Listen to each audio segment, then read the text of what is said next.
Shalom. It's a brother Nasai complication of the video through spirit probably about Shemal Shai. As always, Lord, when I pray these, let's be edifying to the Lord's elect. Probably getting started. I'm going to give all praises, honor, and glory to Yahweh, by Hashem, Yahweh Shai, by Hashem Kagadash.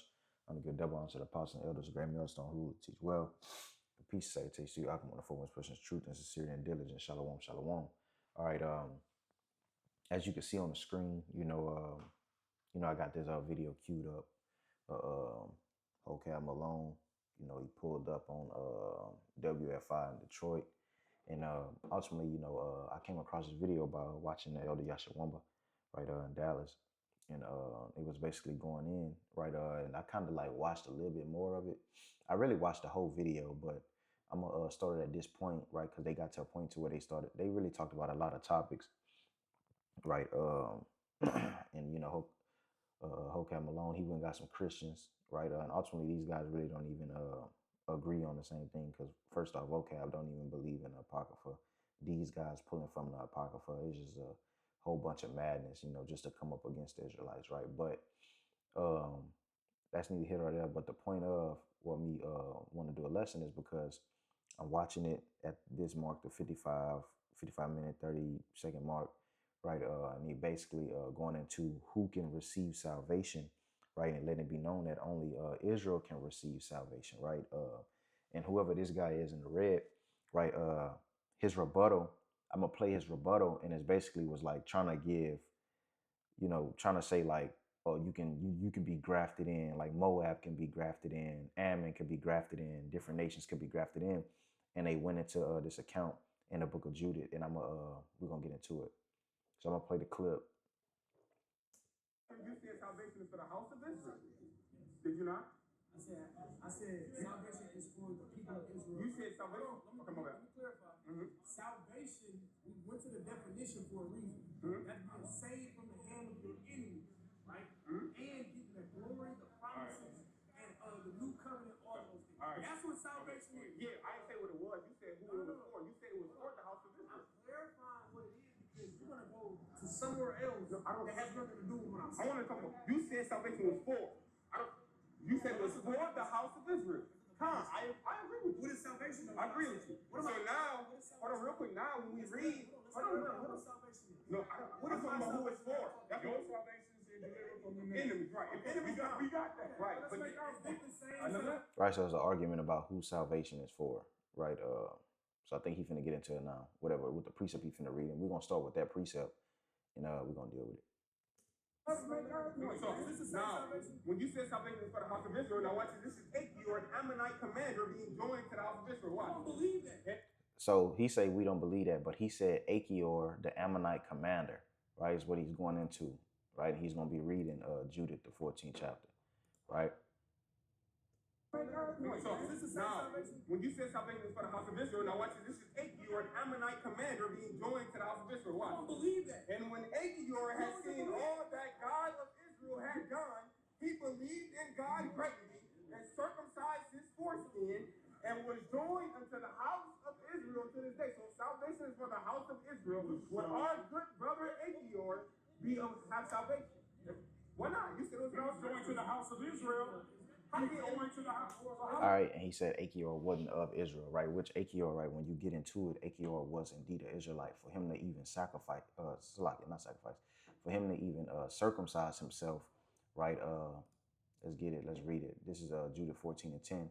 It says, and when Achior, so when you read this account, right, you see that it was a war that went down, right?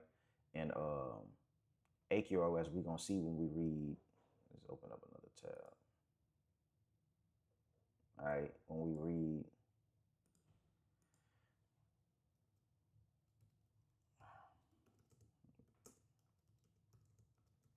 bear with me, let me pull it up right quick.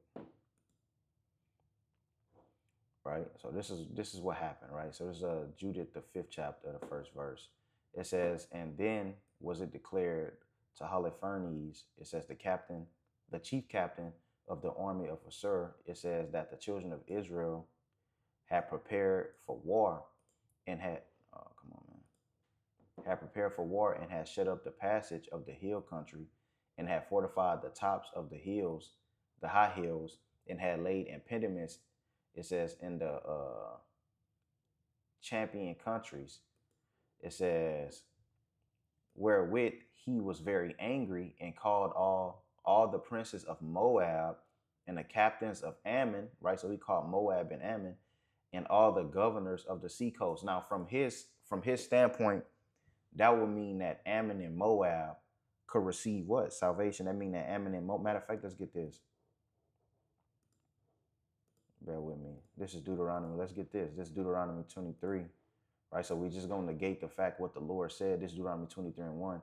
It says, and he that is wounded in the stones, it says, he that is wounded in the stones and had his private members cut off shall not enter into the congregation of the Lord, right? It says, a bastard shall not enter to the congregation of the Lord, even to the 10th generation shall he not enter into the congregation of the Lord. An Ammonite or a Moabite shall not enter into the congregation of the Lord. Even to the 10th generation shall they not enter into the congregation of the Lord forever. You see, so it wouldn't even profit him if he was an Ammonite or a Moabite to even circumcise himself, right? And it said that he was joined unto Israel, right? So let's keep going on this. It says, and he said unto them, tell me now, ye sons of Canaan. It says, who this people is that dwelleth in the hill country, and what are the cities that they inhabit, and what is the multitude of the, come on, let that go down, Salakia, which are the multitude of their army, and wherein is their power and strength, and what king is set over them, or captain of their armies. You see, so he basically, prior to going to war, before you go to war, right, what you do, you kind of like get intel on your enemy, or get intel on the nation or country that you finna enter in, or the person that you after. You get intel on them, right? So he's asking like, what's the scoop? Like, give me the intel on them, man. You see, it says, and why have they determined not to come and meet me more than all the inhabitants of the west, right? It says, in Achior, this is not what he read. I'm in 5. It says, in Achior, the captain of the sons of Ammon, it says, let my Lord now hear my word from the mouth of thy servant, and I will declare unto thee. So basically, all of these people that came, they were like vassals, right? Because it was a point in time, in history. Now, if you remember, Ammon and Moab became vassals under the Assyrian government during Tiglath-Pileser III, right? Which is a history that you can look into, right? But it says, then said Achior, the captain of the sons of Ammon, let my Lord now hear my word from the mouth of thy servant, and I will declare unto thee the truth concerning this people, which dwelleth near thee, and the inhabitants of the hill countries, and there shall no lie come out of my mouth, the servant. So Achior, he began to, basically, we're gonna keep reading. He basically gave out information. So now remember, I said that you had, because it said that the captain of the sons of Ammon, right? Now you had Israelites among the heathen, and that's something that these guys are forgetting, that these guys are negating, right? And not making mention of. So let me get this real quick. Let's get this one. This is Ezekiel 5 and verse 5. It says, then take of them again, and cast them into the midst of the fire, and burn them in the fire. For thereof shall the fire come forth out into all the house of Israel. It says, thus said the Lord power, Yahweh Bashim Yahushai, this is Jerusalem. I have set it in the midst of the nations and countries that are round about her. So we are in the midst of the nations. We were in the midst of the countries that are round about us, man. Right? So we're mingled, right, amongst the heathen, right? And we were what? We were likened unto the heathen. You see, so this is James 1 and 1. James, a servant of the Most High, and of the Lord Yahweh Shai Mashiach, right? To the 12 tribes which are scattered abroad, greeting. So we're scattered. They were everywhere. You see? So being that they were already scattered in these particular lands, now when we're reading about Achior, the chief, right, of the Ammonites, right, which he wasn't an Ammonite, which we're gonna prove, right. A great example of this is what's happening. What we're reading in Judah is that what when you have a nation take down a lesser nation, right? Or when you are living primarily amongst the nations, right? They take their sons and make them fight in their army, right? So kind of like America, right? We fight in the and we fight in not we, but you so-called Negroes. See, not me, you know, but you so-called Negroes, Latinos, and Native American Indians, which are the Israelites of the Bible, right? You fight and you join the American army, man. You join the American military to be in the infantry, to be in a whatever, you know. And Jake be chiefs, Jake's be sergeants. Jake receive high rankings, right? In the lands of captivity, in the lands where they're scattered.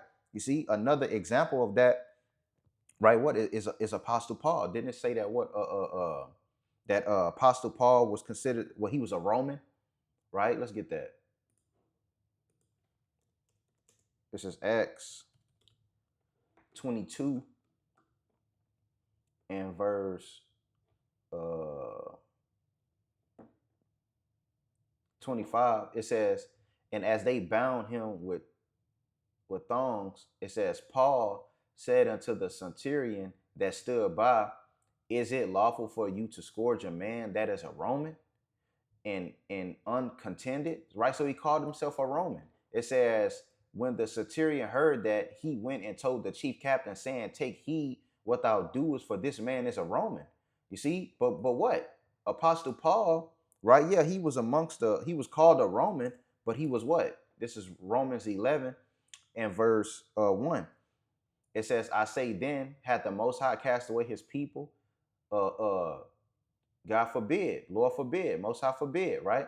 It says, for I also am an Israelite of the seed of Abraham, of the tribe of Benjamin. So Apostle Paul was a Benjamite, man. You see, but when the verse that we read, it said that he was what? He was still called a Roman. You see, because what? Where he was. You see? But and that's all it is to it with Achior, right? So let's jump back to Judith 5, right? Because Salakia, I think I finished reading that, right? But main part in this is seeing that what? He circumcised the foreskin of his flesh. That's a custom of the Israelites that only Israelites would do, right? It says in the law, it says, and was joined unto the house of Israel until this day, man. So let's jump back to Judith 5, right? And we're going to read down. It says now, where we was, 5 and 5. It says, then Achior, the captain of all the sons of Ammon, let my Lord now hear my word at the mouth of thy servant, and I will declare unto thee the truth concerning this people, right? So he finna rat us out, like not really rat us out, but like he finna get a drop on us, right? Give the intel to the enemy of us. It says, which dwelleth near thee and inhabited the hill countries, and there shall no lie come out of the mouth of thy servant. It says the people are a descendant of the Chaldeans. You see, right? Abraham. So he's going back he's going back far in the history, right? To Abraham, right? Dwelling in Ur the Chaldean. You see, the land of his father, the land of idols. You see, it says, and they sojourned therefore in Mesopotamia, because they would not follow the God of their fathers. You see, because Abraham left off from the God of his fathers, right? And we went from there to Haran, right? From Haran to the land of Canaan, right, where those Gudarites are living today. You see, which were in the land of Chaldea. It says, so they left from the way of their ancestors and worshiped the God of heaven. It says, and the God whom they knew. It says, so they cast them out from the face of their gods, and they fled into Mesopotamia, right, and sojourned there many days. It said, oh, come on, Salaki. Well, I was Mesopotamia sojourned there many days. Verse 9. It says, and their God commanded them to depart from the place wherein they sojourned and to go into the land of Canaan. It says, where they dwelt and were increased with gold and silver and with very much cattle. Now, this is Achior going in. It says, but when the famine covered all the land of Canaan, they went down into Egypt and sojourned there, while they were nourished and became there a great multitude, so that one could not number their nation. It says, therefore the king of Egypt rose up against them and dwelt subtilely subtly with them and brought them low with laboring and brick and made them slaves. It says, then they cried unto their God, and he smote all the land of Egypt with incurable plagues. It says, so the Egyptians cast them out of their sight. And the Most High dried the Red Sea before them. So he's giving the history, like he going in. You see? So it says, and brought them into Mount Sinai and Caves Barn. It says, and cast forth all that dwelt in the wilderness. So they dwelt in the land of the Amorites, and they destroyed their strength. It says, all them of Esbon, and passing over Jordan, they possessed all the hill country. It says, and they cast forth before them the Canaanites, the Perizzites, the Jebusites, and the Shechemites, and the Gerbusites, and they dwelt in that country many days. And while as they sinned not before the power, they prospered, because the God that hated iniquity, right, was with them, Yahweh Shemel Shai. It says, but when they departed from the way which he appointed them, they were destroyed, excuse me, in many battles very sore, and were led captive into the land that was not theirs. And the temple of their God was cast into the ground, and their cities were taken by the enemies. It says, but now they are returned to their power, and are come up from the place where they were scattered, and have possessed Jerusalem, where their sanctuary is, and are seated in the high, seated in the hill country, for it was desolate. Now, therefore, my Lord and Governor, if there be any error against this people, and they sin against their power, let us consider that this shall be their ruin. Because he knew, like he say, when we worship and served our power, as all nations know, right? And that's why the scriptures, that's why Edom had in his heart, let us cut them off from being a nation, right? You're paraphrasing that scripture, that the name of Jerusalem be no more in remembrance, right? Because when we're closer to our power, we have might, we have strength, and that's why great fear fell upon him when the men of the Lord began to stand upon their feet in these latter days, man. You see, and prophesy and call upon the true names of our Heavenly Father, Yahweh Shem Shai. It says, now therefore, my Lord and Governor, if there be any error against this people, and thy sin against their God, it's like it, and they sin. Let me slow down. I'm excited. It says, and they sin against their God. Let us consider that this shall be their ruin, and let us go up, and we shall overcome them. Right? So they understand that, well, when we're serving our Lord, when we're dialed in with our power, we're untouchable, we're unstoppable, man. You see, and that's what we're returning to. It says, but if there be no iniquity in their nation, let my Lord now pass by, lest their Lord defend them.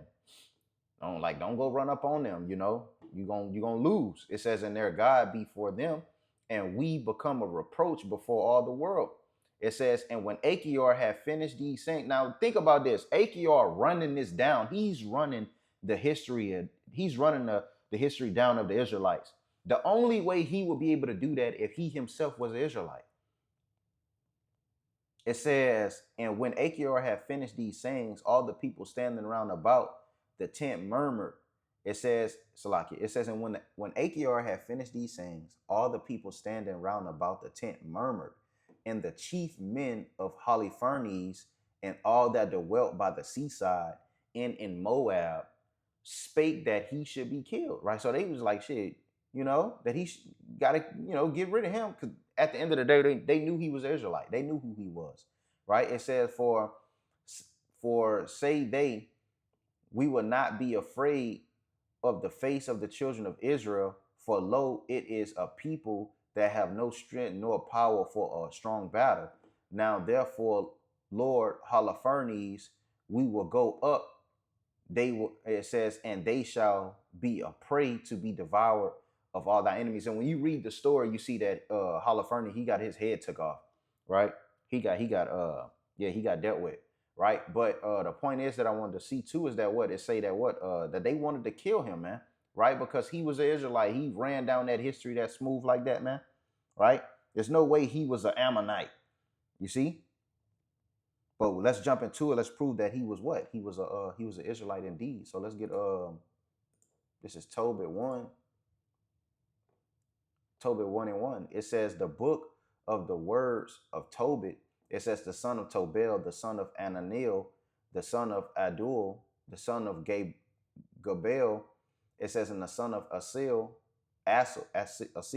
It says the tribe of the tribe of Naphtali. So Tobit was of the tribe of Naphtali. Now, when you skip down and you read, let's go down, verse 20, it says, then all my goods were forcibly taken away.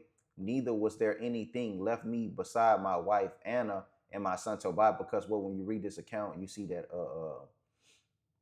he was burying, Israelites, right? It was, his life was being sucking after, right? So it says, and there passed not 55 days before two of his sons killed him, talking about that king, right? It says, and they fled into the mount of Arat. It says, and Sarchedonus, his son reigned in his stead, right? Sennacherib, King Sennacherib. So his Sarchedonus, his son reigned in his stead. It says, who appointed over his father's accounts and over all his affairs, Achior. How you say that? How you say it? Achior. Achior. Yeah, Achior. It says, my brother Anil's son, right? And Achior, entreating for me, returned to Nineveh. It says, that's not Nineveh. I think that's how you say it. It says, now Achior, it says, was cupbearer and keeper of the signet and steward. So he was he was in a high position, high regard. It says, an overseer of the accounts of Sarchedonus appointed him next unto him, and he was my brother's son. You see, so he was his brother's son, right? And Anil, which was of the tribe of Naphtali. Now look, we're gonna read this. All right, so I got Achior here. It says Achior. It says it's a figure mentioned in a Deuterocanonical, Deuterocanonical book of Tobit. It says, which is part of the Apocrypha in the Protestant tradition and included in the Septuagint in the Catholic and Orthodox biblical canons. It says the book of Tobit is a narrative that combines elements of wisdom, literature, and folklore set during the time of the Assyrian exile, right? So we see what time, right? But it says the name Achior, Salaki.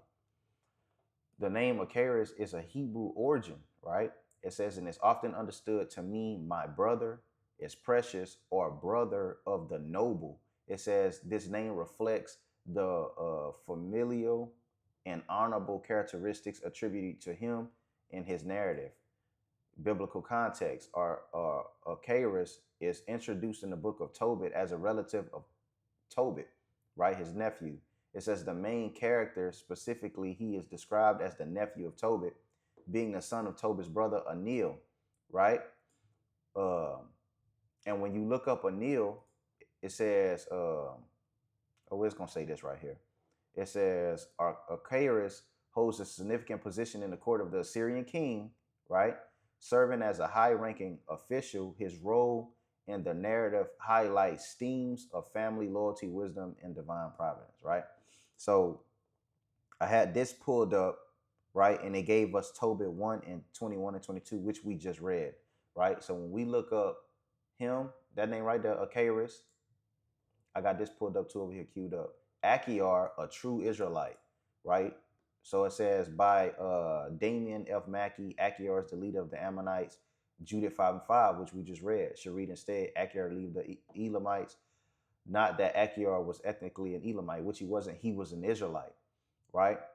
So watch this. It says, what was it? All right. It says, for Achior was the same person as the famous Achor, governor of Elam, of whom the blind Tobit tells, and Tobit basically 2 and 10. Achior took care of me for 2 years. Now, when you read Tobit 2 and 10, it's not going to say Achior. I mean, Achor, Salaki. I keep saying that wrong, right?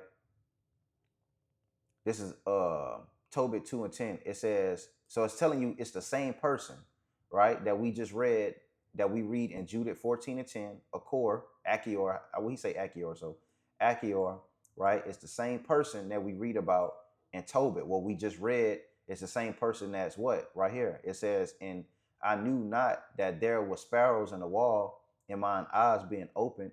The sparrows, come on, get that out of the way. The sparrows muted warm dung, right? Into mine eyes, and whiteness came into mine eyes. It says, and I went to the physicians, but they helped me not. Moreover, come on, Salakia, why that's doing that? I'm trying to highlight. Salakia. Acharis, you can see it. Acharis did nourish me until I went into Elamus. You see, but that name right there, a cat. I keep messing it up. Salakia, bear with me.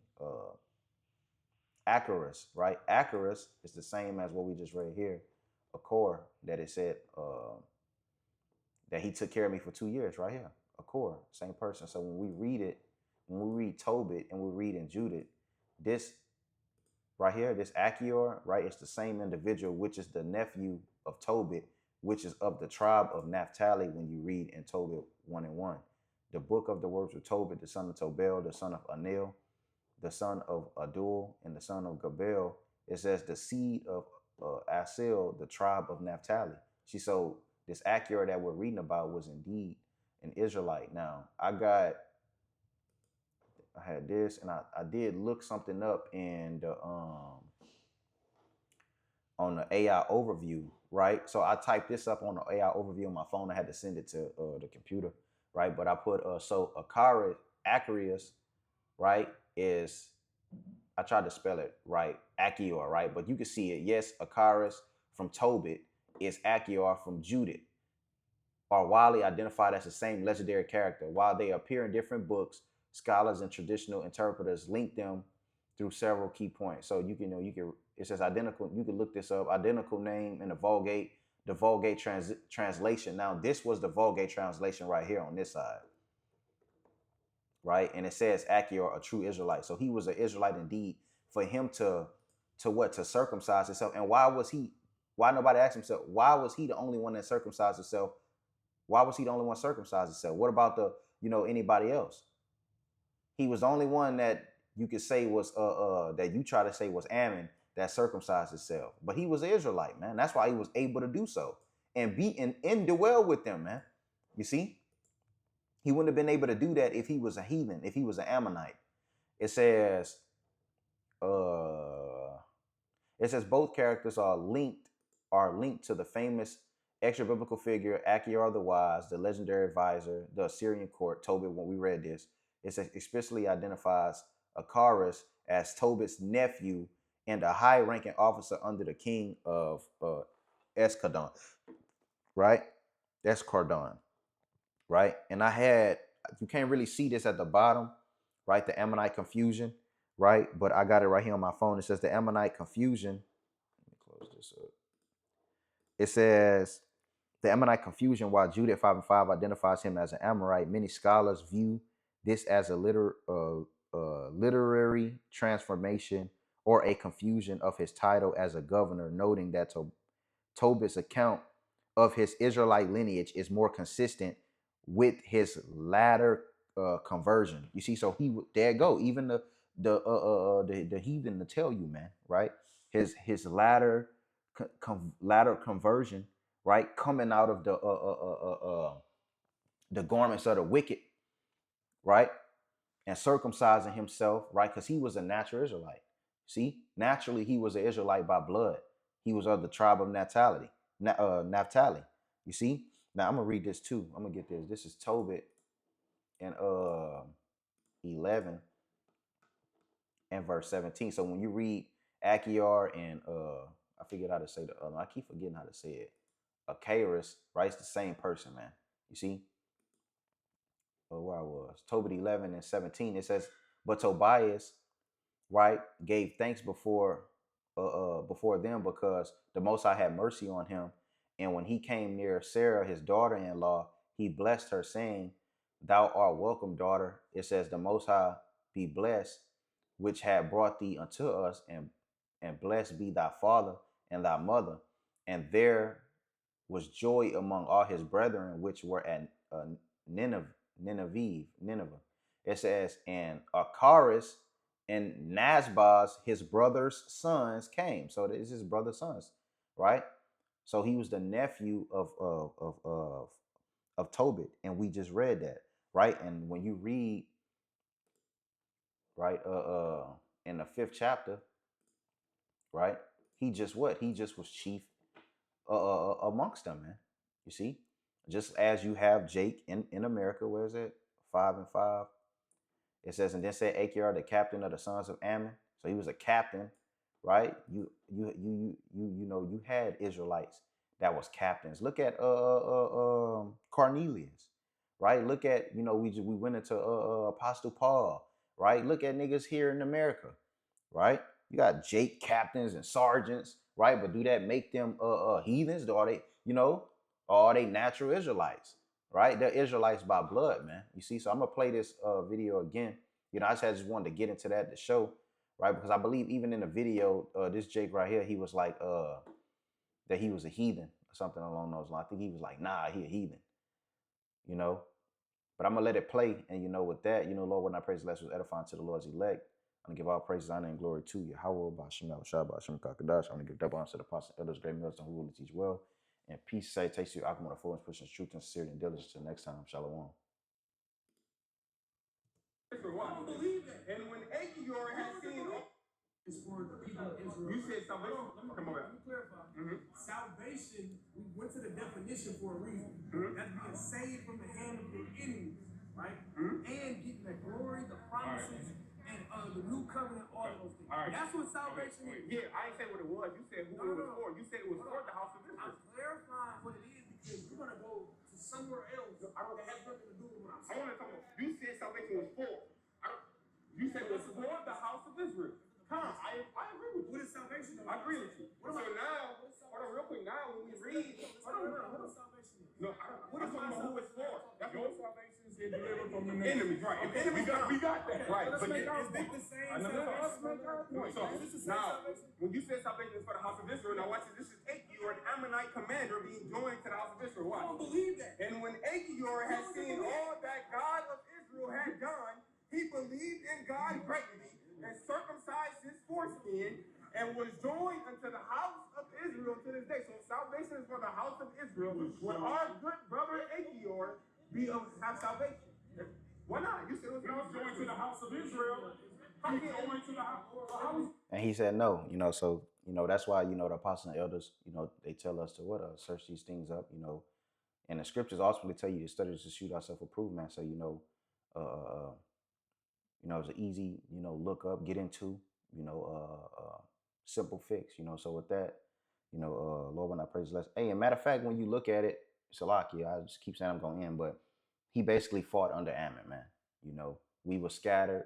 It's simple. We were scattered. We were everywhere. We were amongst the heathen, right? So with that, Lord, when I praise less, edifying to the Lord's elect, I want to give all praises, honor, and glory to Yahweh, Ba'ashem, Yahushua, Ba'ashem, Kakadash. I want to give double honor to the apostles, elders, great millstone, rule, teach well.